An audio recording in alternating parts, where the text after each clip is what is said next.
cancer state kid from Salford. I was raised by my mum. I was raised by my nana without a father figure around in life. Found myself in a commission-only door-to-door sales job where if you don't sell, you don't eat. I've been growing other people's businesses. I want to do this for myself. The idea for Represents came from 4 lines on a post-it note, 2 years in, and way into 7 figures of annual recurring revenue. There's more important things in life than just making money. Be seen with good energy. Have authority in what you say and how you say it. Genuinely what makes you different. If you can't find out what makes you different, spend some time thinking about that. Spend some time with your team if you've got them reflecting on that in your practice. Really nail that down, because that should be front and center. Boil it down to 3 things, and this is what every firm needs to do. Number 1. Hello and welcome to another episode of the Meshed podcast, When It Matters. I'm Derek Granger. I head up the partnership channel here for accountants at Meshed, and today I am joined by James and Kieran, who I am sure are going to be absolutely brilliant guests. But if they're not, it's not my fault. So we'll start just at the end and work our way back. James, how are you doing? Wonderful, thank you. Brilliant. Brilliance to some people, not to everyone, but that's the key of being brilliant, really, isn't it? You shouldn't be liked by everyone. Be yourself, own it, be yourself, and then some people are going to find you brilliant. But I'm wonderful, Derek. How are you? I am good. I'm really good, actually.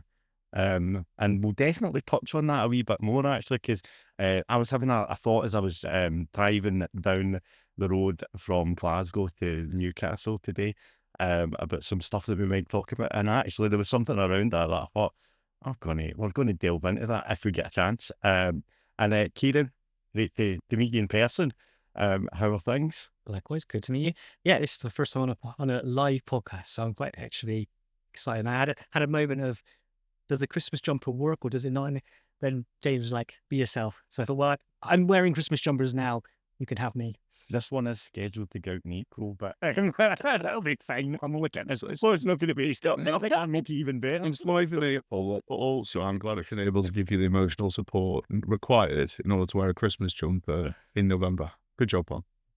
Is that the type of support where it's like your mate comes to you with a bad idea and you're like, yeah, you should definitely do that? Yeah, it wasn't even a stitch up or anything. I just think it's a great idea. Right? I did ignore his suggestion about wearing a tutu, so we're all like that. Fair play. So listen, guys, for anybody that doesn't know you, do you want to give us a wee kind of quick initial background and then we'll delve back in here?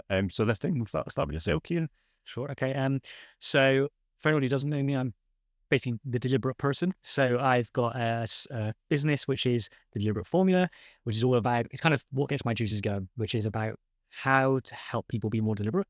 So pretty much everything I do is around that and encouraging people to, in that way. So in my firm Stride, it's very much like that with the people, with that side of things. Personally, I homeschool my kids, did triathlon for Great Britain last year. So it's all about basically getting the most out of life, living a life that I would look back and not have regrets.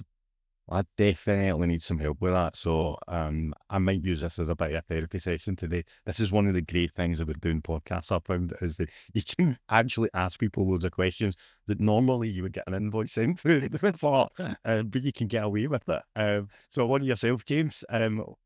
Well, background. I think the first thing, how do I follow that, right? So fun and humour. We've all got different parts as to who we are, either previously in life or now currently. So I'm known by many different people for many different things.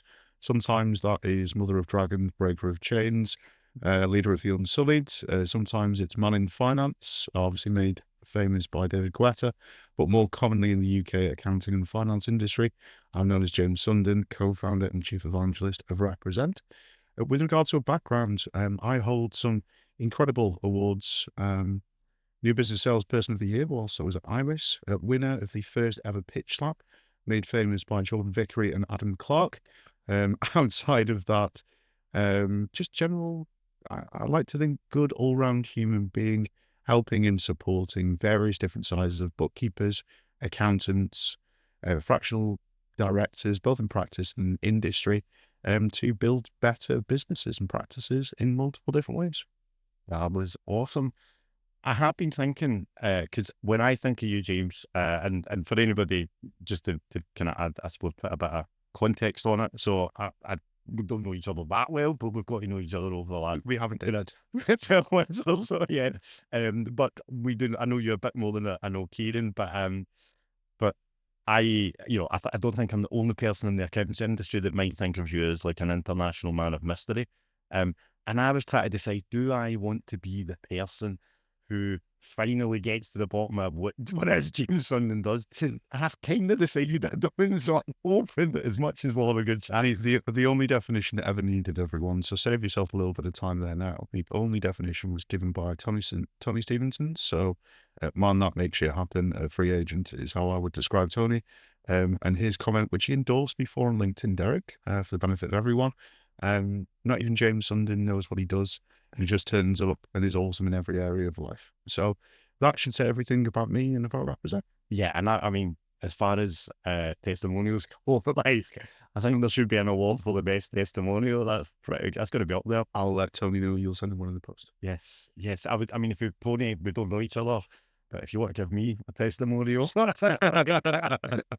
even if it's maybe like 10-20% as good as that one, I'm good with it. So tell us a little bit, how do you guys know each other? Because I'm convinced you both to come on the podcast together, or should I say, convince James to come on the podcast and says, who did you bring on with it? So how do you know each other?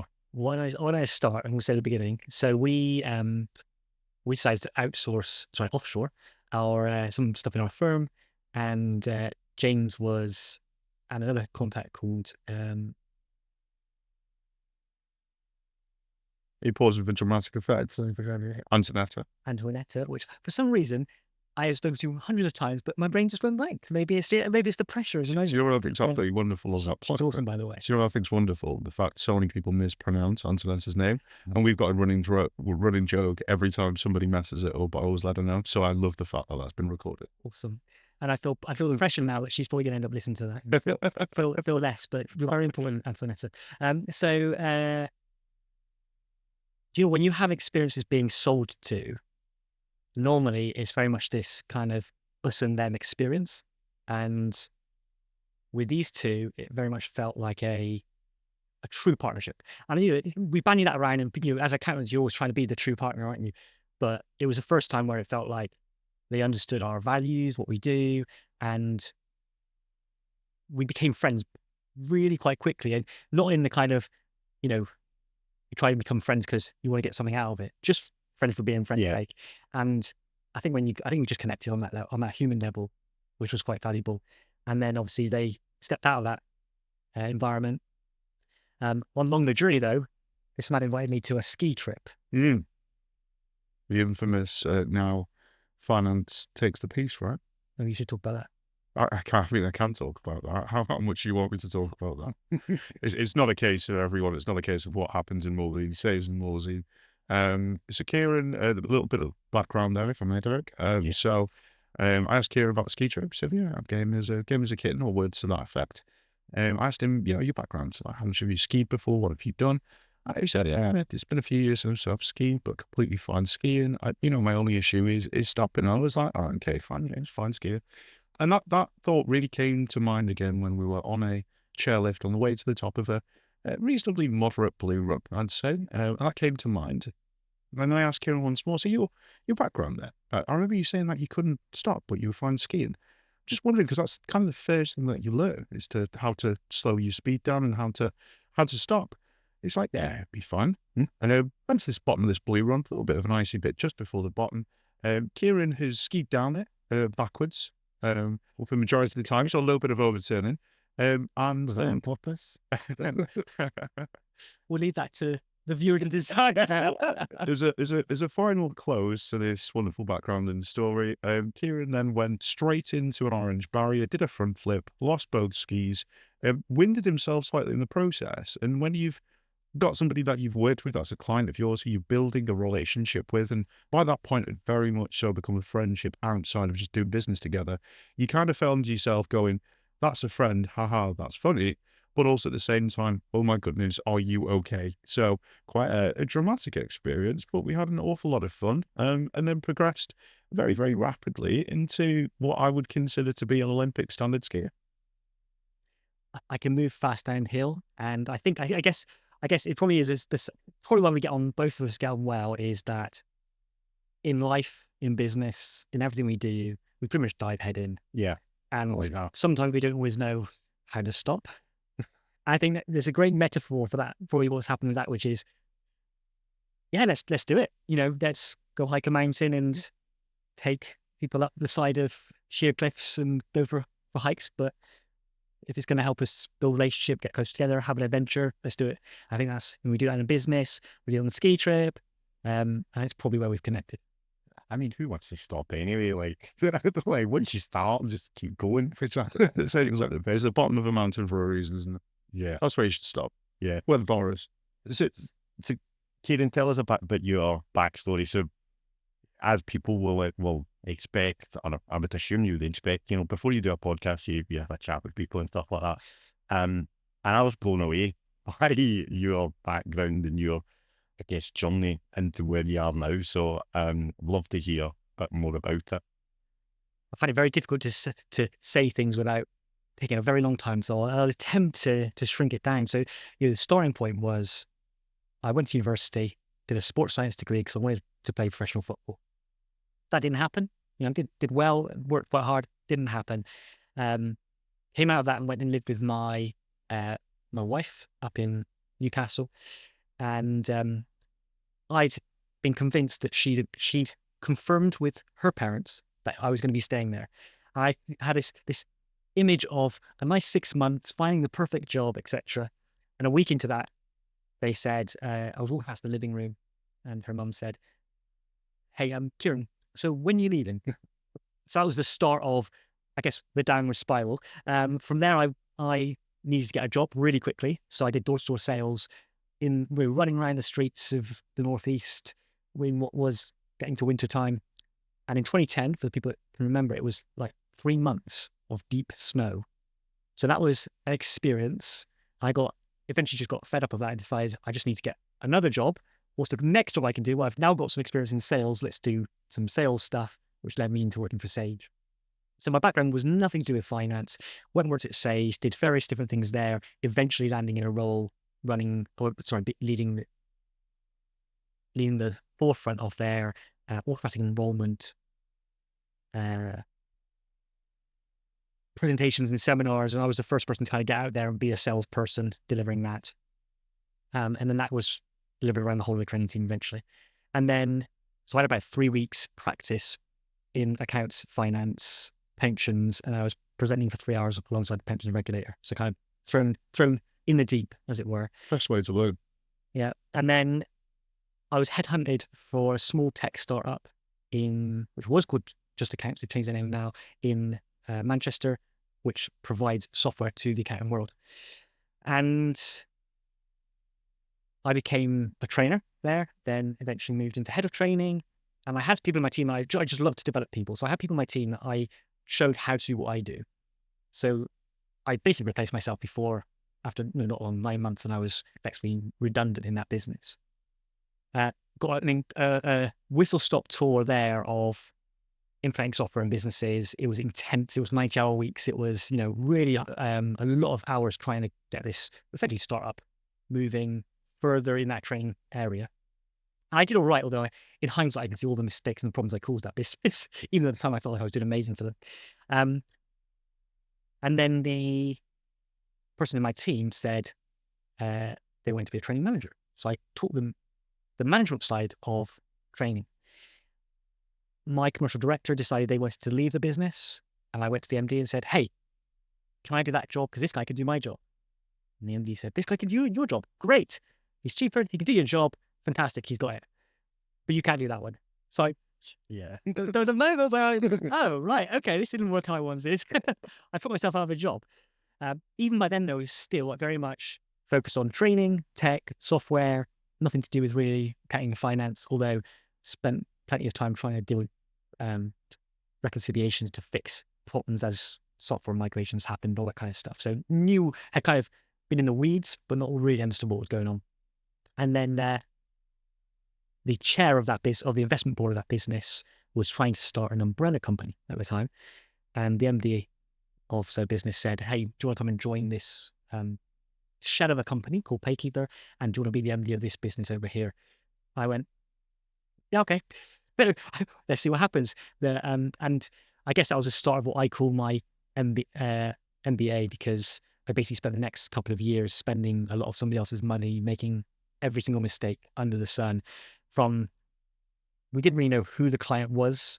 We didn't really have any relationships, no network. I had no idea I couldn't even deliver the service myself.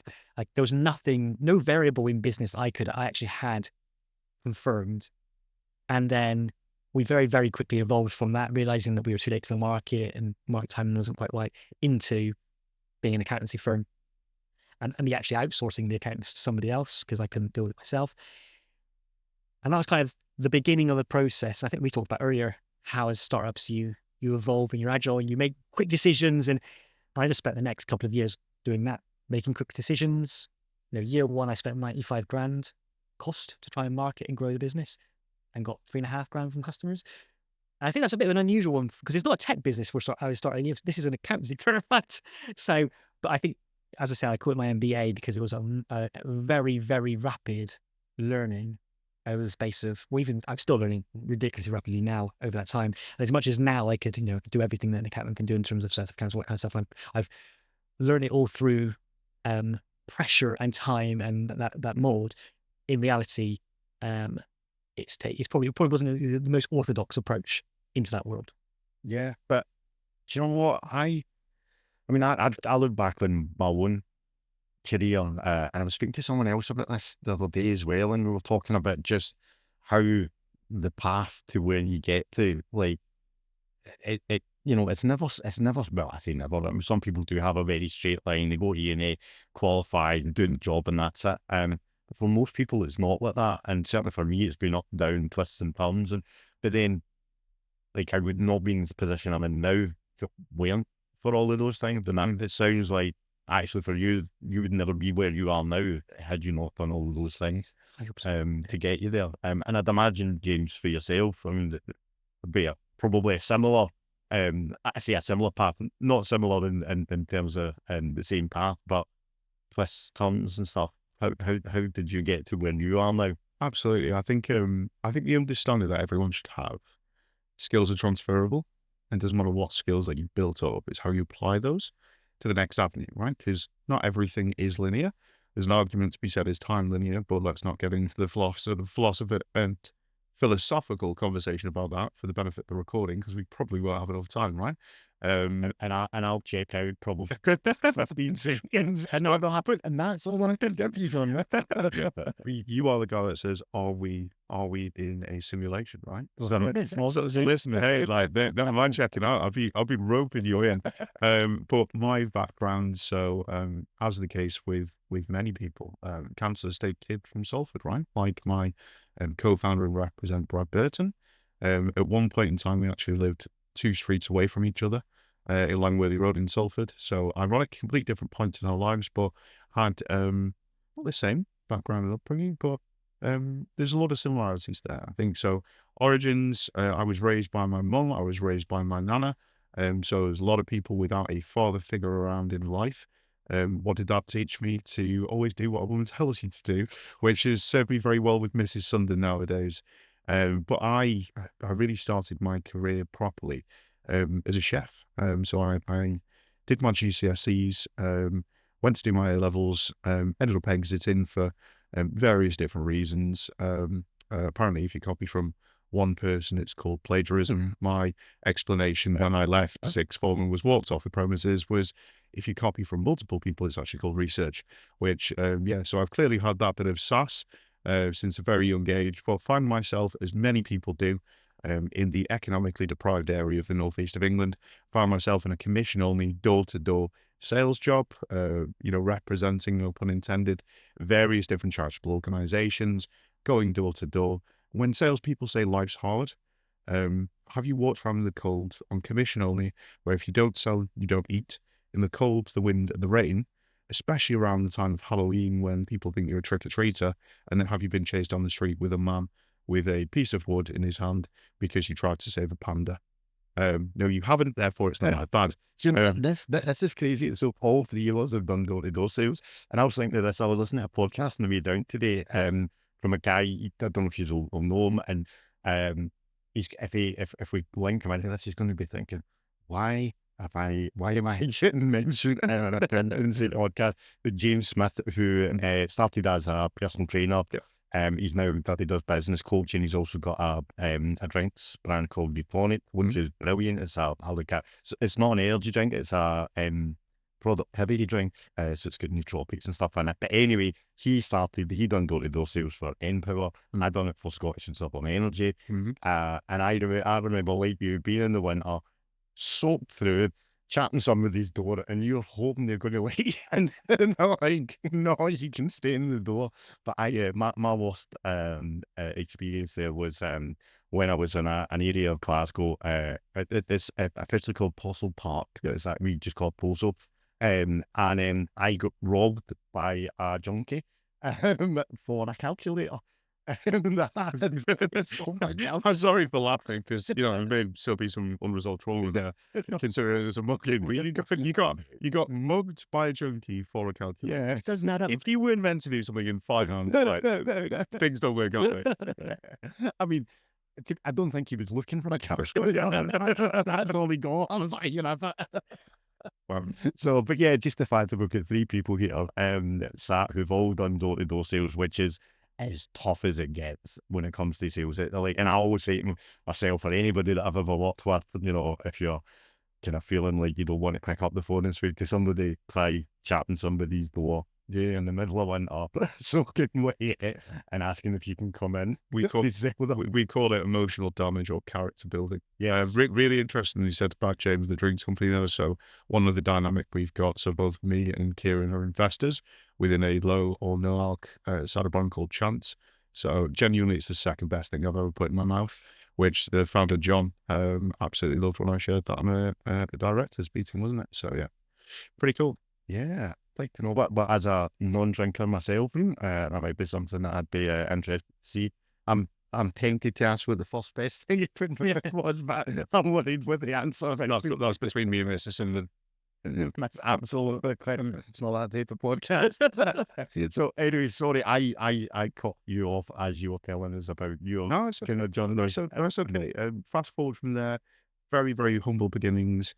I remember the first days clear as crystal, badging yourself up, creating your own badge, putting your photograph onto the printed badge before it's laminated on the bonnet of a Vauxhall Corsa in what used to be a car park in Gateshead city centre, which thankfully got demolished and knocked down because you got sugarcoated turd, really. But fast forward from there, so anyone that's worked in sales and tech sales, specifically in the northeast of England, has done their national service with Sage. So strangely enough, me and Kieran also have that in common. Had a wonderful time there, progressed, developed, hit some incredible targets, and managed Scotland, the entirety of Scotland, or pretty much about 1,300 bookkeepers and accountants. Had absolutely no idea what they do, but hit target for 2.5 years every single month. Was mentored. My field guy was Gareth Pugh.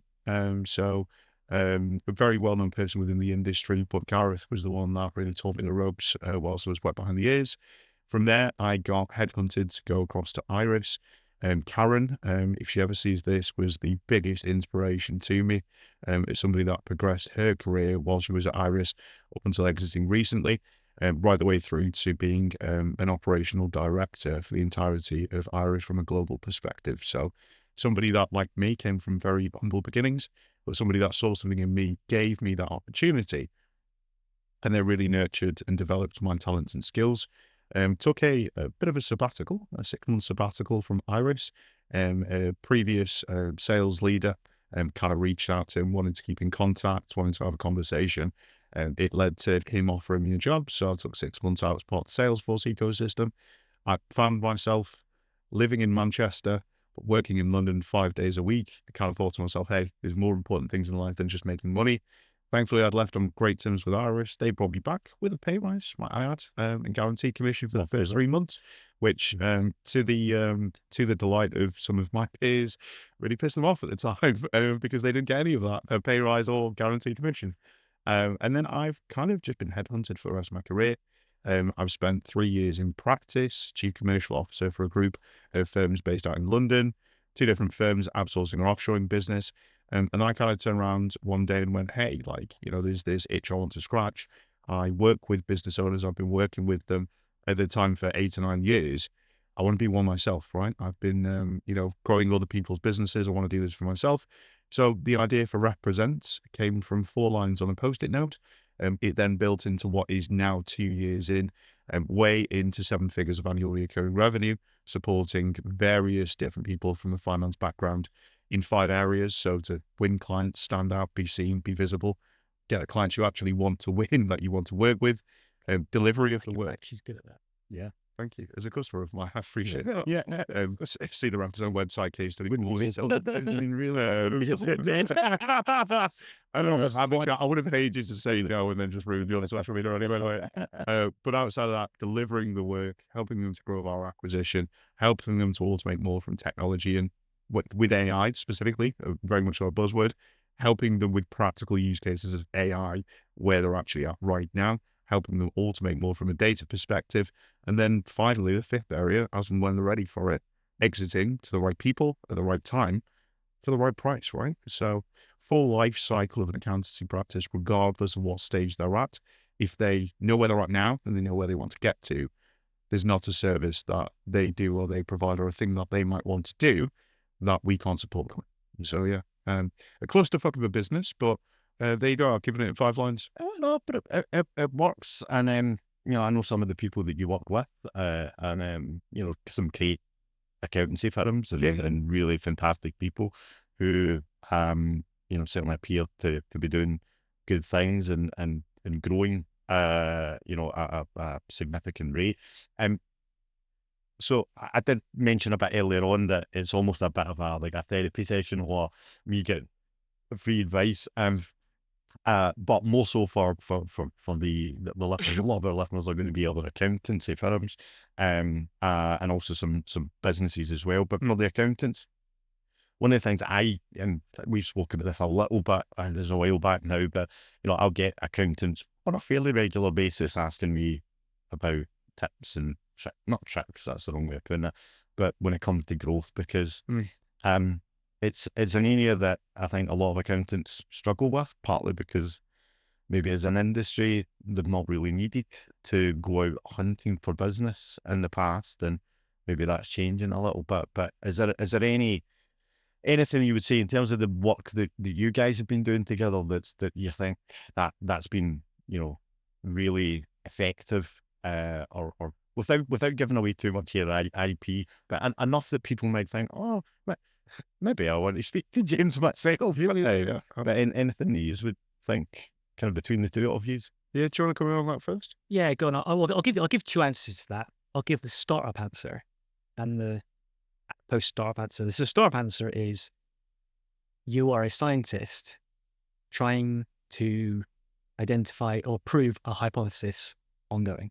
So when you first begin, you might know that you're going to run an accountancy firm, you're going to do some accounts, but what you don't know is who will you serve, who your best client's going to be, how you're going to find them, all these things. So at the beginning of the startup phase, I think you could have a thought of who you want to serve, but you've got to hold that really loosely. Yeah. Because it's likely that whatever you first think is not going to be the way you're going to end up. So you've got to be comfortable enough to almost throw your net quite wide to select different stuff. I think as you get on, I think it's the absolute opposite of that. So, and I caveat that with, unless you have a very established network in a very particular niche, you've already got pre-existing sales opportunities, etc.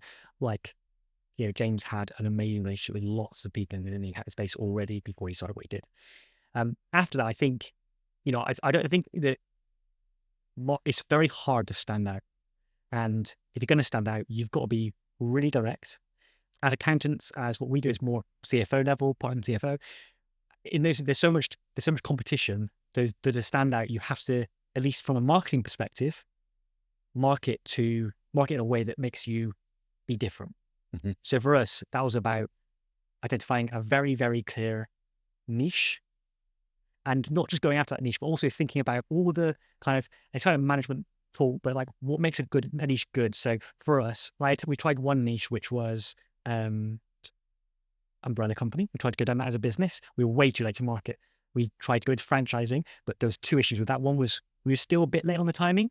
We were also we couldn't quite deliver the service we wanted to deliver based on who we are, but also based on what people actually needed versus what they wanted. There's a lot of high level of transactions in that area. Franchisors block a lot of the advice we want to give. So you got to know that some markets, they might look good on paper, but they don't always fit with your business model.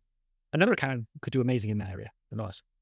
We eventually found a market where we went, right, this market is actually untapped, which is quite difficult to do, but we realized that something called Porter's 5 Forces. I've not done any management stuff before, but it really resonated with me. The idea of one part of it is, do you have something unique that somebody else couldn't copy very easily? Like, what can you do that other people would struggle with? And we decided basically to find out how to do that. So our entire growth marketing strategy has been built around the idea of, can we find a market that only we can serve in a very specific way, and for anyone else to do it, it would cost them too much to dabble in it. They're either all in or they're not.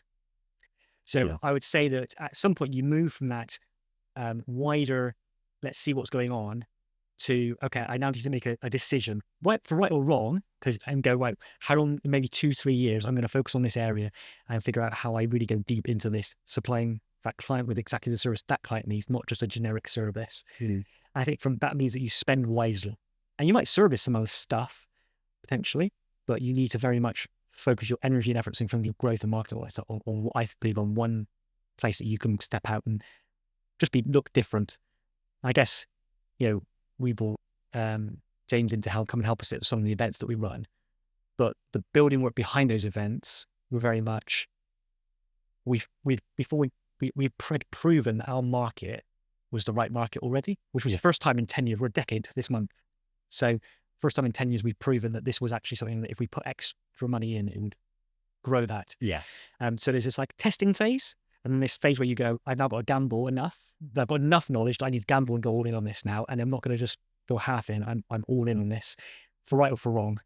And at some point you've got to make that switch to commit. Yeah, do you know, it's so interesting you say that, actually, because it's I do quite stuff on LinkedIn, and quite often it is, I'm pretty much saying that up to that effect is, figure out what works for you, and then once you figure it out, just do more of it. Like, it's not really that complicated. Whereas I actually done a post this week, and it was an old boss of mine's, and every one-to-one started the same way. What are you going to do differently this week? I could smash my target for the year the week before, or I can hit the worst week ever, and it was just the same thing every time. And I feel like, if I had a good week, why would I do something different? Why would I just not keep doing that? That's working. You just keep doing that. And it sounds like that's kind of what you're saying is, do the testing, be the scientist, figure it out. But once you've figured it out, like, focus on that. Now, then you can do some other experiments, if you want to expand that or go into other areas. But like, don't just constantly be trying to reinvent the wheel, which I feel there's a lot of that I see, particularly on social media, is people trying to convince folk that they need to do lots of different things and probably not getting them the results. If I could take a little bit from my sort of how I did triathlon. So when I started doing triathlon, I couldn't swim. That was 6 years before I qualified for Great Britain. And between those journeys, it wasn't anything exciting between that. It was pretty boring, mundane, be consistent. Do the same. I had a coach, so I had somebody that could guide me, so I knew what I was doing was the right things to do, but do the same things all the time, consistently, for several years. Right? That's what creates good stuff. It's not the, on the outside it might look exciting.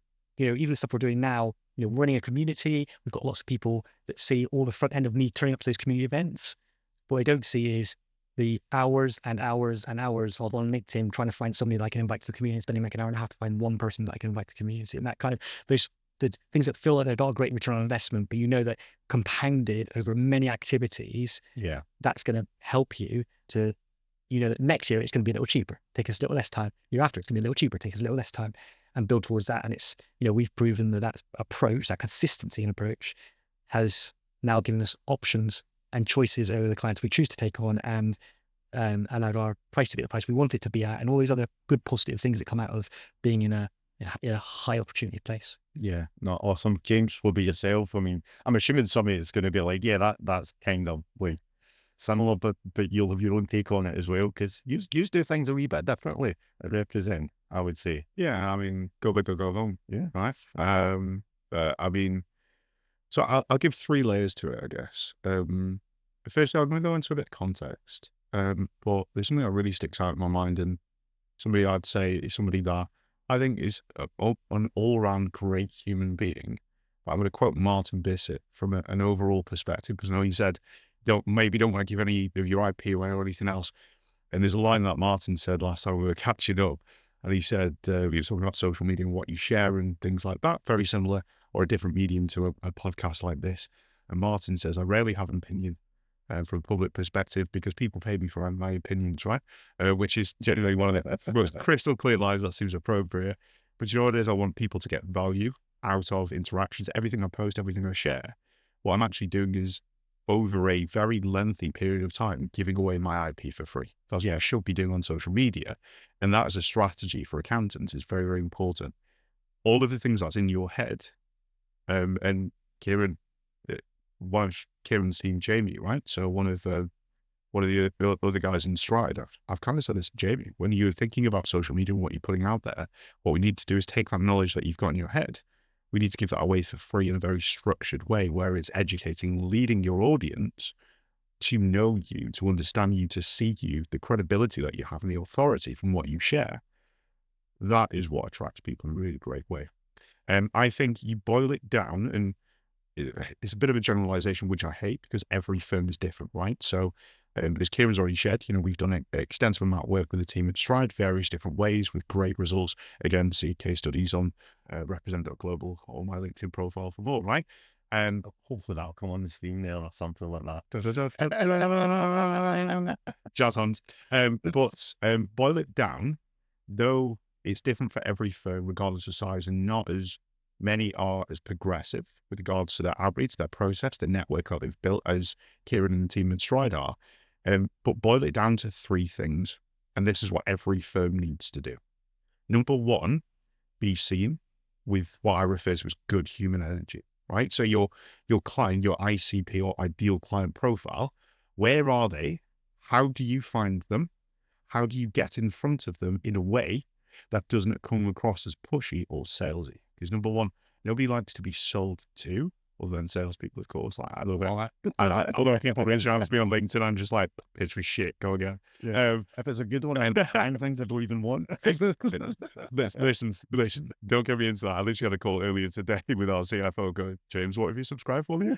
Where's on the budget? Listen, it's a good trade-off. Anyway, be seen with good human energy by the people that you want to win business from in the right way.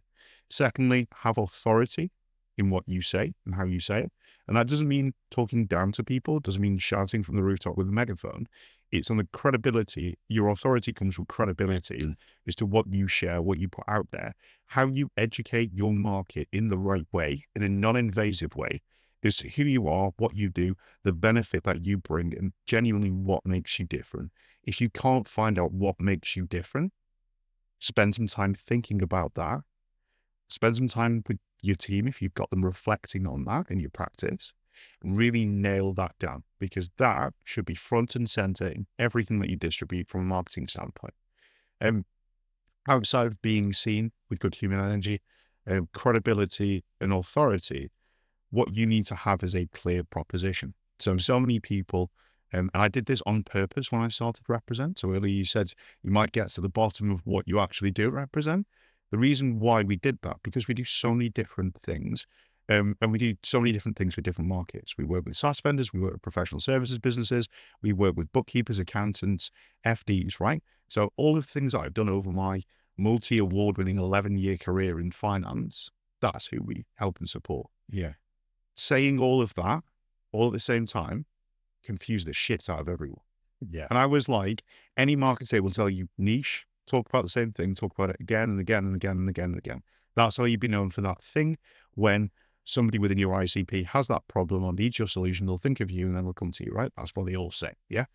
I did the exact opposite. I was like, I'm going to confuse the shit out of people on purpose. But then what I'm going to share is the results that I'm providing, the kind of people that I'm providing those results for. Naturally, then people come to you and say, as I got a digital accountancy show, other great reputable events in the accountancy arena are available, but Dan, love you to bits, mate. Yeah, exactly. We've got to share a little with Dan and James as well. Let's not forget James. Yeah, can you feel Who's my boss? The guy came up to me at DAS when we'd launched. We've been going for 3 months. He literally came up to me at the stand and said, James, I've seen you online. Everyone's talking about you. Nobody has any fucking idea as to what you do. I was like, brilliant. So my plans were, she's like, what do you mean? I was like, we confuse the crap out of people. You share results to what you do and the kind of people that you're giving them for. People naturally then generate themselves as a leader, right? That does not work for everyone. I'm not saying to everyone, go and confuse the crap out of your marketplace. But if you've got multiple facets or avenues to your business, that was the right way for us to start, which is anti the right process and things to do. As we get into stage 4, it's very, very clear as to what we do. 5 areas for accountancy practices. We've announced clients recently like Nexus, for example, which I know you know the guys at Nexus, and you do work together, which is dope because I like good people. I like good people doing work together, right? Like I like to be that conduit for connection with people wherever possible. So like we're working with Nexus now. They're not an accountancy practice. They're a professional services business, right? So there's multiple avenues to what we do, but I'm now really leaning into that from a brand and positioning perspective. So good human energy, the advice I'd give to firms, getting to the point anyway, good human energy being seen by the clients that you want to win business from in the right way, because who wants to have a conversation with somebody that they don't like? Authority and credibility, and then really making sure your positioning as to what your solution is, your offer is. If you can productize that offer in a really great way, that makes it easier for your buyer to buy from. But that was absolutely brilliant from both of you there, and I'm sure that anybody listening to that will be jotting down some notes. I guess where I come from on that, and probably the not polar opposite to Martin's view on it, but and I think it was Dan Cochran that was saying this on the podcast we recorded with him recently about giving away your IP. Like I think in the world that we live in now, with the amount of, I mean, we can all go and chat GPT and ask questions. Other LLMs are available, but you know, I love this guy. yeah, you know, there's so much knowledge there that you can get, but ultimately, I think it comes down to execution of things and being able to execute well. And you know, even if you share all of that, I mean, accountant, they go, right, tomorrow morning we are going to start on this. We're going to do all 3 of those. They've got to be able to execute it, and that's where working with someone like yourselves, I would imagine, turns somebody trying to make a go of something and making it really successful. Kieran, have you seen that with the work that you're doing with James, and that has it accelerated what you're doing?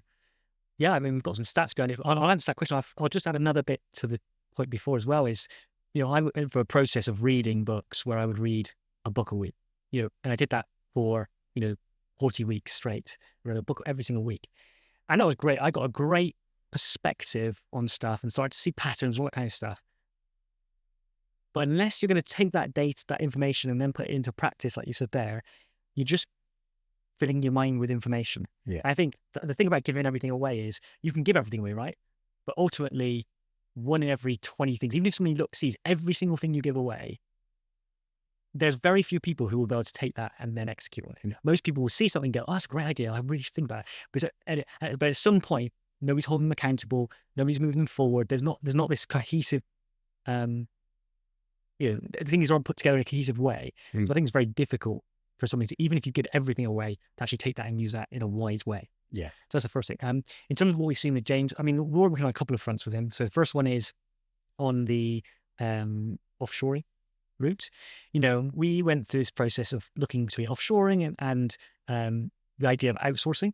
When we first did it, we tested a couple of people at the same time, a couple of different organizations, and we very quickly learned we are not keen on outsourcing because it's very distant from what we do. We basically just want somebody that can be the equivalent of an employee in our business, but overseas, right? Everything, the culture, the fit, the feel, everything is there, the same. So that's really, I think that's the first really important thing. So offshoring, I guess the answer to that is we had a comparison of 2 different organizations when we stuck with the people that James and Anto picked. Right? So that's one, I guess, a vet on that side. On the other side is a sales side, which is we did a conference event recently, and we've been building up towards this for a year. Where we've been giving to this community, and this was the moment of time to tell everyone in real detail, clarity. Here's what we do. Are you going to sign on the dotted line? You're going to just book a meeting with us was the outcome we're looking for. And we set a goal of 10 meetings that day. We hit 17 from it. Yeah. So we absolutely smashed it. High quality CFO leads and opportunities. I think we probably doubled the number we would have got by having James in the room. Well, if that's not... You're getting loads of testimonials here. This is great. Join the queue. I just find it right. Do you know what it is? 10 out of 10 bloke, chat some shit, but he's all right. I'll take that, man. I'll take that. I think one thing's really important, though, and this isn't to take anything away from James, is what we use James for. And I do say we use James because James was pretty much like my pack horse process. I mean, it was very much that. It's an extra line item. The extra hype for the banners, everything was used, right? We took full advantage of every part of this there. No comment. So he, in that process, he accelerated what already worked. Correct. Yeah. And I think that's quite an important point for people. It's like, you could absolutely bring someone like James in to go and fix stuff too. But for us, the bit that we found really worked was we already had figured out this is going to work. We knew we had something, or we were pretty sure we had something here that was, and actually what I felt like was we can't capitalize on this to the degree we want to capitalize on this if we don't bring somebody else in the room that is as good as me at selling what we do. And we got founders privilege, haven't you? You're always better as a founder selling it. So knowing that James had worked in this industry, was a founder, like understood the pains, and because we were mates, we shared enough over the time that even like he knew our team, that he knew what the delivery was going to look like and what he could promise and what he couldn't promise. And that was quite valuable. The full circle thing of going, actually, he's in a room accelerating what we do. If I'm being really honest, and don't tell James this, but if we could have given him some equity and hired him to be our sales director, we probably would have done it. But yeah. To offer still on the table. He was just in. Firstly, if I was ever affiliated with accountancy brands, just want to confirm every single represent client is safe. We have a non-solicitation as standard inside of our terms and conditions. So everyone else, become a represent client and you're safe. If not, game on, right? But no plans just as of yet. But I think Kieran's put it really nicely, Derek.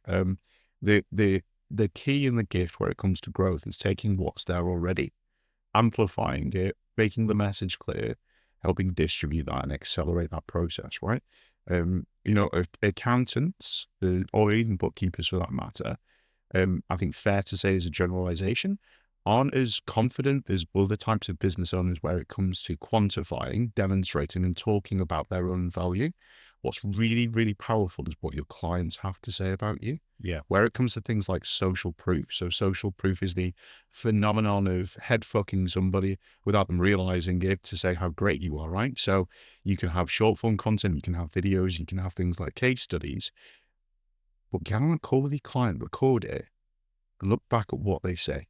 Yeah. Produce your content based upon your transcripts, produce your white papers, your supporting documents, your gated content, which is, for those that don't know what gated content is, capturing somebody's name, or the telephone number, the company name, their email address, whatever else criteria, have that hosted on your website, have it on your featured section on your LinkedIn profile, social media platforms, have that visible as part of your icky words here, but digital shop front. And then what happens is people see the value of what you bring quantified, and that education has been enriched on them before they even pick up the phone to you. Yeah. Right? It's really, really powerful stuff. But you need to look at, and what I did with the team trials, looked at what was great there already, what needed a tweak, what needed to be, as Kieran said, accelerated, and then put that together with somebody that's got headspace to do that. That isn't the CEO running the business, doing everything, bringing everything together, managing sales, doing whatever else as well, and competing in a triathlon, living life outside of work with a wonderful young family, like all these things. You're taking that pressure off somebody else and giving them headspace in order to be a better version of themselves. Maybe that's words for the new version of our website, because that's basically what we did. So one of the things you said there was about, looking at the firm themselves and understanding, where their strengths lie. And it's something that I'm really big on. So I'll give you a wee story on this because I was on a webinar last week. It was, so I'd seen something on my LinkedIn feed, and it was this company that were promising, and this is about the first red flag for me was between 10 and 100 leads, organic leads per month. I thought, well, that's quite a wide range to start with, but it was organic leads while doing a sponsored post for a webinar. The irony. Yeah, but I think the post had started as a, like, we got something to give, you give us your details, because in the comments there was loads of people who said whatever it was, I can't remember, commenting X to get it. Yeah. And quite a lot of people in the accountancy sector were in amongst those comments. Oh yeah. That was like, okay, right, so there's lots of accountants interested in this. And it just so happened that the webinar was that morning in 25 minutes or whatever. So I'm just going to register for it and I'll go on here. And I spent half an hour listening to this guy going on about all of these acronyms and trademarked processes and stuff that they had. And then basically by the end of that, what I gleaned from it was they're using a LinkedIn automation platform. They've got some templates, and once a week they'll get on a call and roast your post. And so then they went into the sales pitch, which was, it's £10,000 for 3 months. Or if you sign up today, you get this extra thing, plus it's only going to be £1,000 every month for the next 3 months. And I thought, that's just such a generic way of trying to do things that it's just not going to work for most people. Because in my opinion, you need to understand who you're working with. You need to understand where their strengths lie. You need to understand what it is that they want to do. So for example, you said doing that event. Now, if you were not comfortable with doing an in-person event, James could come and fill you with a room full of people. But if you stand up there and you can't muster like 2 words together, and you're totally nervous, probably not the best thing to do. So I very much take the view that while there are some things that work for most people, Yes. you've got to be individual to the people that you're working with. Wonderfully put, Derek. I saw this this image the other day. And you're about to see the difference between us in this as I explain this. And the image said, it was a banner on a lamppost, and it said, website for £500. This is not a therapy session. If you want a website, great. If not, be off. Right? As you can tell, Great alpha. I don't swear. There's a website. I looked at the website. I went and actually looked at this website. And the website basically said, it was this guy on video basically going, go to your website, it's £500. If you want anything that's different to this, do one. But in a different language.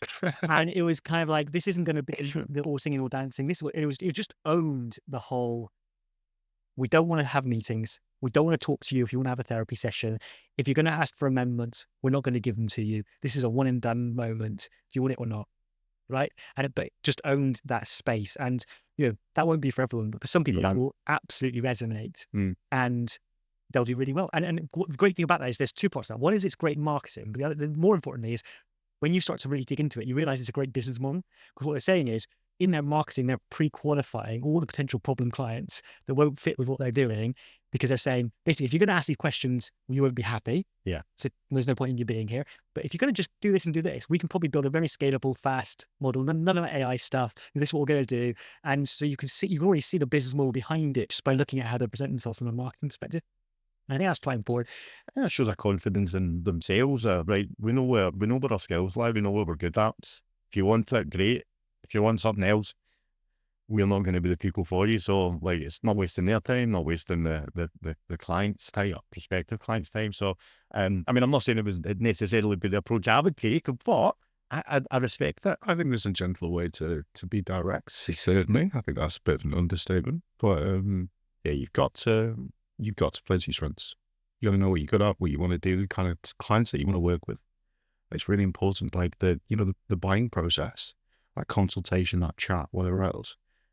If there's one takeaway I can give to anyone that is in finance watching this, or even anyone that's managing the sales process, think about that consultation call as your opportunity to evaluate, do you want to work with that client?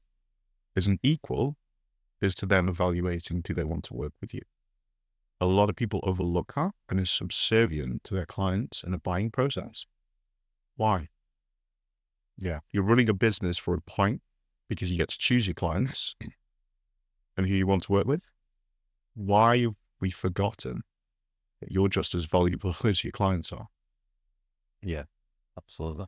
So just kind of to delve into that a bit deeper. So you, Kieran, and correct me if I'm wrong, I see you really, the business provides kind of CFO style, kind of hype services to your clients. Is that right? Yes, I'll do the pitch. So it's part-time CFO and full back office finance function. So everything an FD or CFO does, everything an accountant does, and we sit in the finance seat. And and this is just me as a kind of observer within the industry. It seems to me that more and more accountants are starting to offer CFO style services. Is it really? Is that what they're offering? Is it the same thing? Because I'm going to stick my neck out. I want us to both answer this because we had a conversation in the car on the way over here, right? So looking at reducing our carbon footprint as much as possible, so we carpooled on our way here. Nice. Jokey badge. But I'm really interested for us to be able to share the two sides of somebody that owns a practice versus somebody that works with accountants and various others for the last 11 years. Do you want to go first, mate? I feel like I'm going to let you this time. That's right. How long have we got? I want to just go for it. The irony that many accountants, not all of them, but the irony that many accountants previously overlooked bookkeeping, the work that bookkeepers do, and then the reliance and shift into how important bookkeeping is, because timely, up-to-date records allow data analysis and predictions based upon live data. Yeah. So the irony itself is a larger thing, though, right? So something that's been overlooked and downtrodden, as opposed to respecting bookkeepers, because every single one of them I've met are bloody wonderful human beings and have been very good. Of course, there are some shit ones, but of course, there's some shit accountants, shit salespeople. Right? Yeah. Where it comes to fractional CFOs, there's a distinction and a difference, and I'll summarize it in this way. Somebody produces a set of management accounts. You can click a button in Xero or Free Agent or QuickBooks. Different products are available, but you can click a button and that'll give you a set of management accounts. If you're charging a very low fee, that's the kind of management accounts that a client would get. And the imposition on that is the lower end of the market with regards to a good process and delivery as to what an FD, a fractional CFO, or whatever else can deliver to you, right? So I think it's important to know that distinction. Next level up, you might get somebody that is not just pressing that button, but they're using a great product like Fathom or Spotlight or even Sift, right? So there's different products available in that space as well. I'm just name dropping dope ones, basically. Any is one to sponsor the podcast, feel free to get in touch. Yeah. or me personally. There you go. Listen, I've got so much love for Darren Glanville at Fathom. He has been incredible for me and how he supported me. So I know Fathom, our management accounts are producing Fathom as well. So yeah, shout out Darren. But others are available. Always check with your SaaS salesperson what's the best and let them decide. Or come to us and we'll tell you as part of the service. But mid-level, right? So mid-level, you've got a set of management accounts. You've then got some narrative and support surrounding it, right? You might have a little bit of variation as the KPIs and metrics that you track them. Top level, elite level. Somebody's producing that dashboard, that interface, for you to be able to absorb that information. And then from there, they're spending a very small proportion of their time talking about those management accounts. Most importantly, they're commercially astute, who've more often than not been in industry as well as practice. And they're able to take you through, with 90% of that time that they're spending as part of that advisory-based services, what is the metrics that is going to help you move from exactly where you're at the moment to where you want to be. So being commercially astute enough to be able to take, and as Kieran has handled it, to literally sit in your finance seat and tell you exactly what metrics you need to move in your business based upon the relevant and appropriate things to actually track as part of that set of management accounts, versus something that you never look at, never pay any attention to, and your business goes tits up because you're not controlling your cash in and out, right? Yeah. So there's a big distinction. And I think it's very, very important to not try and be absolutely everything if you're not going to be comfortable with that and you can't make that kind of impact within a business. I know our CFO, one of my co-founders, Graham Tennick, he has been absolutely incredible. And regardless of my background in the last 11 years, Graham reins me in. He does exactly what a CFO is meant to do and stops me running off and spending 20 grand on cash to throw after I've finished speaking on stage at an event and just go 20 grand in the air, boom, right? Maybe not 20 grand, but you get the point. But yeah, there's a big distinction, but it's become trendy, it's become fresh, it's become new. Don't say you can do things when you can't. Find your niche within the market in those 3 levels and be really cool and honest and clear about that and with the type of clients that actually need that, because some businesses don't need a fractional CFO, period, right? Yeah, it just feels like it's a bit the kind of sexy thing at the moment, as, you know, outsourced finance department or fractional CFO. And I'm not convinced that everybody that's suggesting that they're doing that are really doing it to the level that a CFO would do it. So I guess, Kieran, from your perspective, and I very seldom in this podcast ask things from a like client's perspective. It's always, for the accountants, for the advisors. But if you're a business and you're thinking, actually, I think I might want fractional CFO or outsourced finance department services, what should they be looking for? What is there a way that they can tell? Because I think it's quite hard to be able. It's almost impossible, well, nearly impossible for a general business leader with no finance knowledge to tell whether they need it or what's good, and that's one of the challenges in the marketplace. So I think there's a base level of understanding that almost every business leader needs first, which is, what is a CFO? And I believe that, I've spoken to some very well-known accountants who don't believe there's a difference between an FD and a CFO. And as somebody who's come from a non-finance background, I spent a lot of time trying to identify what the differences were in the early days, going, well, what is the difference between these things? Who's delivering at what level? And where I came to was CFO is very much outward looking, focusing on how that business interacts with the world. That's, foreign currency stuff. That is stuff related to selling the business, stakeholder management, all that kind of stuff. FD is very much internal, right? It's looking internal at the business and helping to make sure that business is functional on a day-to-day basis internally. And there's a difference between those two, and that's really important because some people need an FD, some a CFO. Then, more general, also financial controller. What's a good senior bookkeeper do? And actually, what we end up seeing a lot is an FD who's actually an FC with some bit of ends up doing a lot of bookkeeping, or we see a senior bookkeeper. We worked in a business where somebody was FD and they weren't even what we class as a financial controller. They were at best senior bookkeeper. Yeah. Right. And that's the challenge, because then when you go to hire one of these people and they've had the title of FD, because you just assume that they can do the stuff that they need to do. But the first level is this kind of understanding the business leaders need about what are the different things and which part of that do I need. And often, a lot of businesses need a bit of all of it. But the question is then, is it worth paying for that in my current size as a business or not? And if it is worth, how much do I need? So, it's always better to have somebody internal than outsourced when on any staffing level, because of the intangible knowledge from that. But the trade-off you get with that is there's high risk of that. Your business, there's no resilience. They tend to be good at this part of the business, a small part, not the whole range of stuff. So it's very difficult to be flexible and agile if you do it that way. So I think if somebody's looking at, the first thing to do is to figure out, what do I actually need? Yeah. And actually, what we encourage our prospects to do when we're talking to them is, what would the job description look like? Put the job description out first, and then we'll come and we do a process where we look at their people, their systems, and their processes. And sometimes it's, well, right now you need this much, a full-time bookkeeper, but actually, if we change this, this, and this, you only really need 6 hours of that time. And so I think starting with sort of a fresh plate as well, and looking at how technology, how good processes, not just in finance, but across the rest of the business and how they interrelate. All of that stuff's really important. So I think the starting point is almost knowledge. And even once you've done that, though, there is another step challenge, which I think is an issue, which is, on paper, an FD somebody who's come to you, a candidate, might have all of those things. As a business leader, though, how do you know that they are actually good enough to do that? And there isn't actually an easy solution to this. I mean, you may have some of this, but we've seen a couple of methods in the marketplace. These, actually, I'll be really honest, these are competitors of ours in many ways. There's an organization called Acuity who do fractional CFO and also recruitment. And actually, we've ended up using their measurement and test to measure fractional FDs to see if they're any good.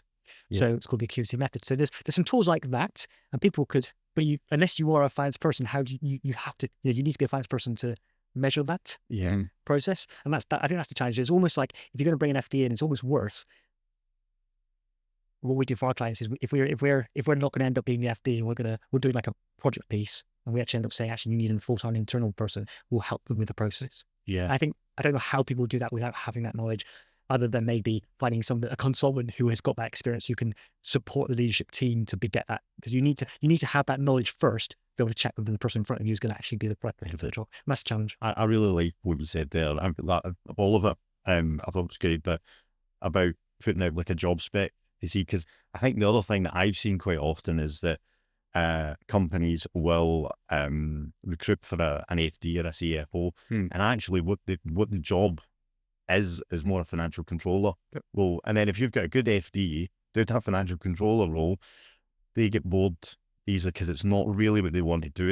And also you're paying FD rates for someone that's actually doing financial controller work. So I think by being able to actually describe it properly, you could go, well, that's not what you need to assess, or maybe you need an FD fractionally and you need a financial controller full time, or both of them fractionally. I think that's come from the fact that, because I'm not from a finance and accounting background originally, for me to be able to sell to somebody else and explain why we have value over something else and why they would choose one service over another and all that kind of stuff, I've had to go through that journey myself of what makes a good FD in my business. How do I work out what a good FD looks like? And that's why we've put these tests in place. That's why we have our existing staff now have to, to be blunt, we put our FDs through a bookkeeping test.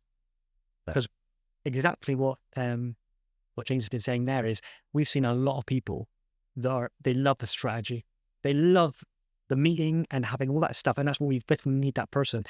When it gets down to, can you figure out why that data is wrong and reconcile and figure it out, they're just not willing to get into the weeds or can't get into the weeds. Yeah. So one of our foundational points in our proven process is that FD has to be exceptional at that entry level stuff. Yeah. So we've had to create these tests as we find problems along the way. We've created these tests that find the person who has done their service, as it were, so they know their stuff at the strategic level, but they've been through that process, so that if whatever comes up in that, they need to have support plan with, they can help, or they know how to manage somebody else to do that. Because often we've ended up leaning now away from just, because we come from this way, I'm a customer of myself.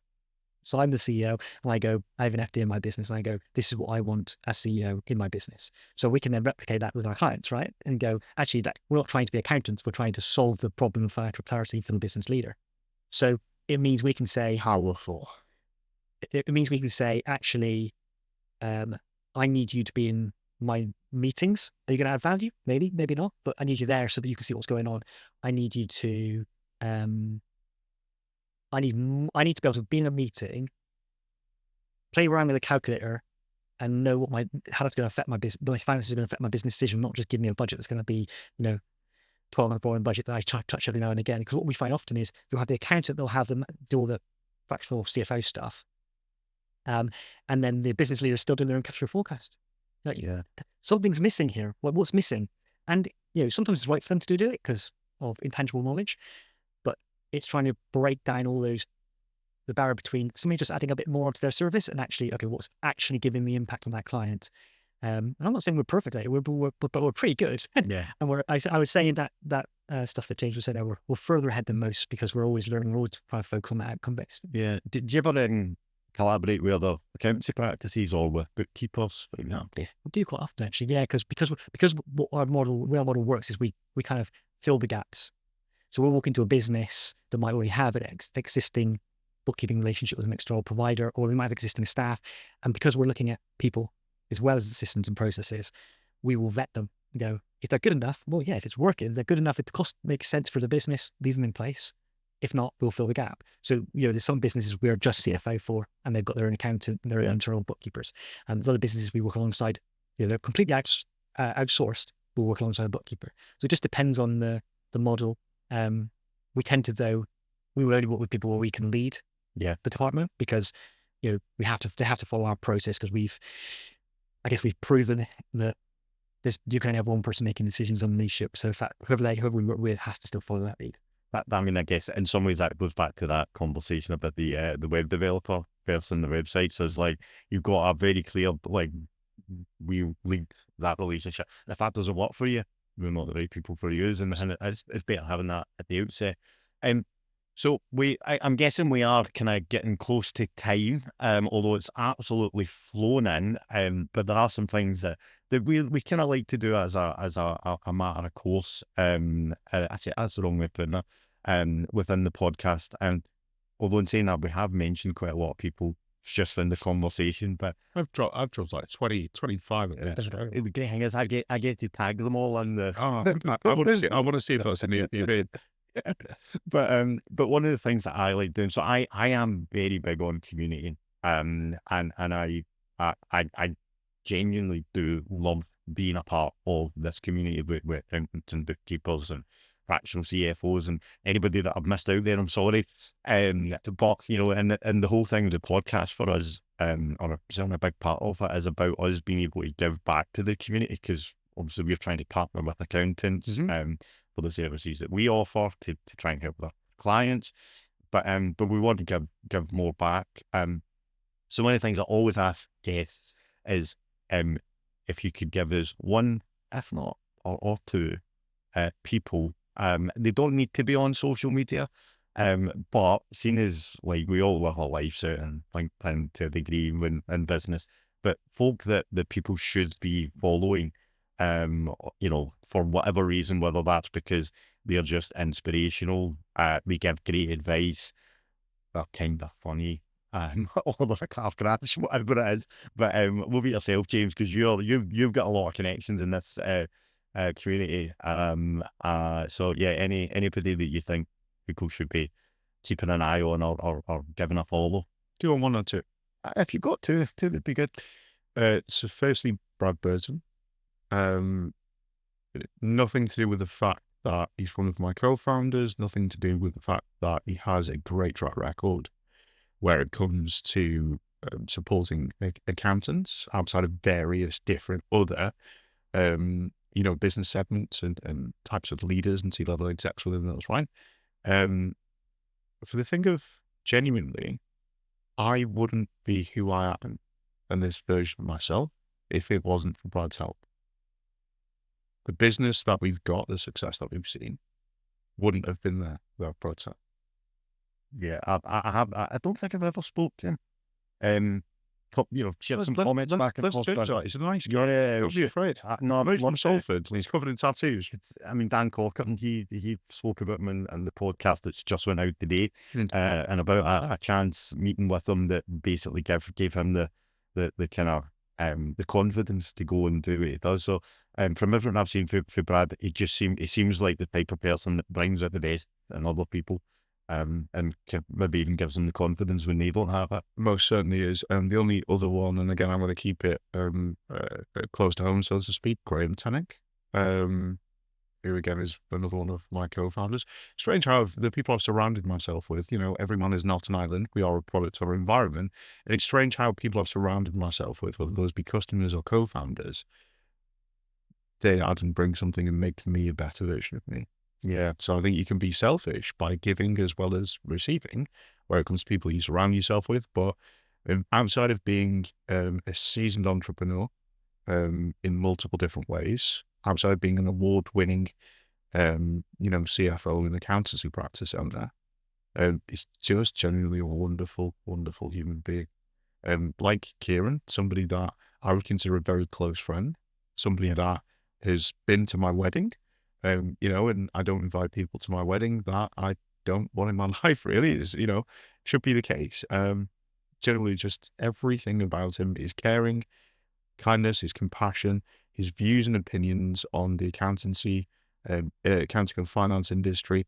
I'll not quote exactly, but the industry is on its knees. It's time for us to stand up and do something about it, right? Yeah. And words to that effect is some amazing things that he delivered on stage for Zero, digital accountancy show. and just a really, really great inspirational guy with just wonderful viewpoints for the betterment of the accounting and finance industry. So Brad Byrne, Graham Tinnick, obviously thirdly, Kieran James. And guys, if you fancy coming on the podcast, here's a wee message. We'd love to have you. What about yourself, Kieran? Well, I feel like now he said me, I can't say him back. But no, in all seriousness, James is pretty prolific. Like if anyone, I'm sure most people probably follow him already, but he's not. Do you mean prolific or horrific? It's just showing a pronunciation. I think that's down to the expression there. It's and it's not necessarily that James is going to give a lot of insight or advice that you're going to go, oh yeah, this is what I'm going to do. But what I would say is read between the lines. So pay attention to the approach he takes. Like, why is he posting that? Why is it structured like that? Break it apart and think about how he's doing it. Because actually, what you're seeing in reality is a masterclass in building community, building networks, building connections. And I think from that perspective, following, I don't mean to take away the rest of it, but just following that and going, this is what good looks like. How do I very rapidly make a place in my marketplace for me and my noise, my sound, my whatever I'm sure. So I think that's James. And I think from the other person I would say is, I'm trying to think, might be a less person. I had it. So it was on the tip of my tongue before and it's gone. It's not a man called Paul, is it? There's going to be a Paul out there now that's gone. Was it? That was me. No offense to every Paul out there. Yeah. Paul users are all good. They should just follow every Paul in accountancy. We love Paul. We love Pauls in there. So less on social media, although there's some good stuff on social media, is Alistair Bartlett, and it's his The Naked Accountant's newsletter. I get, we all get loads of newsletters from all different places, and they're always, if I'm being really blunt, I'm always like, I know that's obvious. I learned that 3 years ago, 7 years ago, whatever. Yeah, you just regurgitating all the problems that I've had. I've been through loads of these things for a decade old. Whereas he is being quite open about his journey with Vendor and selling it and the challenges and the thought processes. And you don't have to agree with him, but seeing the openness about that and sharing even his pitch deck that he did for investors, that whole, and the thought process behind that stuff, it kind of raises the bar on what good in that approach looks like. I think that's really valuable. I think that's for anyone who's thinking about either A, selling their business, or B, just going, okay, how I think a bit more strategically, perhaps I'm not this for your person. It's a place where I'm actually learning stuff. So I think that's really important. Do you know, I'm gutted because actually earlier on you'd mentioned something about, one of you had said something about outsourcing. In fact, it was yourself, Kieran, and I thought of a post that I'd seen from Alistair. I think it was this week or last week when he was talking about outsourcing versus AI and how he had initially thought it was a one or the other type thing, and now he's like, no, it's actually not. It's a outsourcing for some, AI for others, and everything else that goes into the mix. And I meant to go into that in more detail, and I'm kicking myself now because I'm fairly certain that we are over time. So we're going to need to go, but we need to get Alistair if you want to come on and have a chat about that, mate. We'd love to have you. Guys, it's been absolutely brilliant. The time's just went like that. And I always think, certainly in a very selfish way, that if the time flies in, I've enjoyed myself. And hopefully that means that the listeners will enjoy themselves, all the viewers if it's on YouTube.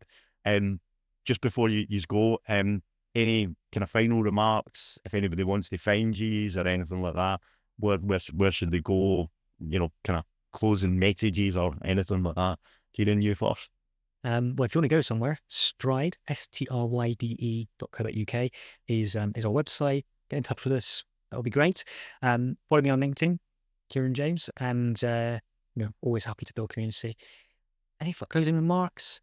I think probably there's been a notice that there's a bit of kind of, James has been building me up today and saying I do all right, and I say he does all right, and there's something about that. There's something in that you can learn as well around that whole, surrounding yourself with people that are going to be in your corner. And I spent a lot of my years in business avoiding other accountants and other people in the accountants industry because I was like, well, I'm not an accountant. I don't want to copy what they do because I feel like I've got a better way. And actually, it's not about that. It's about you need people that you can rally around, that you can find ideas and hints and tips, but also just be there to help you be the best you. Yeah. No, that's super valuable. I'm a big believer in that as well. I think we can do more together than we can, we'll try and hold your own path. So I'm a huge believer in that. And Yes, you, big man. people finding me was the thing that you gave it there. So if you're weird, please don't under any platform. Honestly, the funniest thing is when people go up to me at accountancy events and say, and I've had it several times, "You don't know me, but I know you. Yeah. I follow you," and I say, "Hey, stop response. Is that on social media, or do I need a restraining order? Yeah. Can we try that differently? Because you come across as a bit weird. Yeah. Please don't do that again." But no, for non-weird people only, you can find my business Represent. So represent.global is our website. For me, Big James Represents is my customer URL on LinkedIn, or just search James Sundin because it's not too common of a surname. So there's not many James Sundins out there. Takeaway, you're a business owner. You're an accountant. You're stressed. You're pulled left, right, and center. You started the business for a reason. You know where you are right now. You know where you want to go and want to be.